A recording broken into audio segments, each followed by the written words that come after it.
ایک دفعہ کا ذکر ہے، ایک عظیم بادشاہ تھا جو اپنی دانشمندی اور سخاوت کے لیے مشہور تھا۔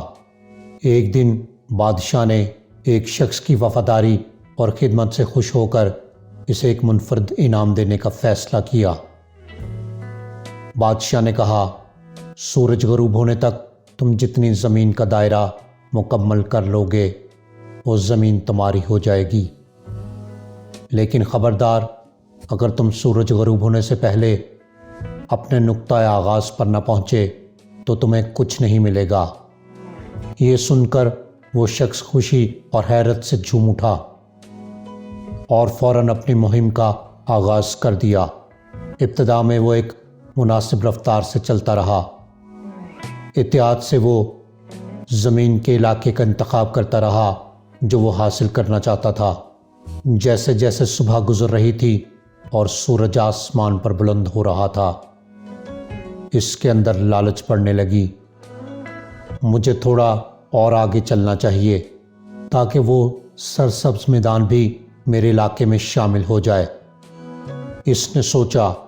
اس کے قدم تیز ہو گئے جب وہ اپنے خوابوں کی وسیع جائیداد کا تصور کرنے لگا۔ دوپہر ہوتے ہی سورج عروج پر پہنچ چکا تھا۔ اسے احساس ہوا کہ وہ کافی دور نکل آیا ہے۔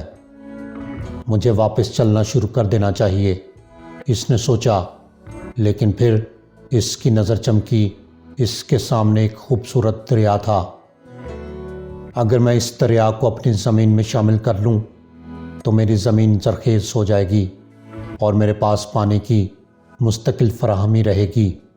تھوڑی اور محنت کر لینا بہتر ہوگا، اس نے سوچا اور دریا کا پل عبور کر گیا۔ پھر وہ آگے بڑھتا رہا۔ لالچ اس کی احتیاط پر غالب آ گیا۔ جب دوپہر ڈھلنے لگی اور سورج مغرب کی طرف ڈھلنے لگا تو اس پر پریشانی طاری ہونے لگی۔ وہ جان چکا تھا کہ اس نے زمین حاصل کرنے کی خواہش میں بہت زیادہ دور تک چلنے کا فیصلہ کیا تھا اور اب واپسی کا سفر طویل اور مشکل ہوگا۔ لیکن پھر بھی اس کا لالچ ختم نہ ہوا۔ دور ایک شاندار پہاڑ نظر آیا۔ اس نے کہا، اگر میں اس پہاڑ کو بھی شامل کر لوں تو یہ میری جائیداد کو مکمل کر دے گا۔ وہ آگے بڑھتا رہا، وقت کی قدر کیے بغیر۔ آخر کار جب اس نے واپسی کا ارادہ کیا تو سورج پہلے ہی افق کے قریب تھا۔ اب اسے شدت سے احساس ہونے لگا کہ وہ بہت دور نکل آیا ہے۔ خوف اور گھبراہٹ کے عالم میں وہ دوڑنے لگا۔ جیسے جیسے سورج نیچے جا رہا تھا اس کی گھبراہٹ بھی بڑھتی جا رہی تھی۔ اسے محسوس ہوتا کہ سورج بھی اس کے خلاف ایک دوڑ میں شریک ہے۔ عصر کی نماز کے بعد سورج جیسے پگھلنے لگا، اس کے قدم لڑکھڑانے لگے، سانس اکھڑنے لگا اور دل زور زور سے دھڑک رہا تھا۔ وہ اپنی لالچ پر پچھتا رہا تھا، لیکن پچھتاوا اس کی حالت بدلنے کے لیے کافی نہیں تھا۔ سورج کی آخری کرنیں مدھم ہو رہی تھیں اور وہ اپنی تمام تر توانائی اکٹھا کر کے آخری کوشش میں لگا رہا۔ اس کا جسم تھکن سے چور چور ہو چکا تھا، لیکن وہ دوڑتا رہا۔ آخر کار جیسے ہی سورج غروب ہوا وہ زمین پر گر پڑا۔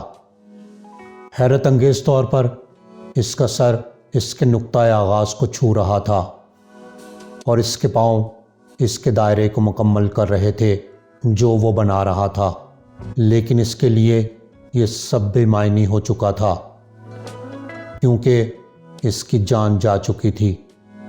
بادشاہ جو اس کہانی کو سن کر دنگ رہ گیا، اس نے حکم دیا کہ جہاں وہ شخص گرا تھا وہیں اس کی قبر بنائی جائے۔ قبر کے کتبے پر یہ الفاظ کندہ کیے گئے،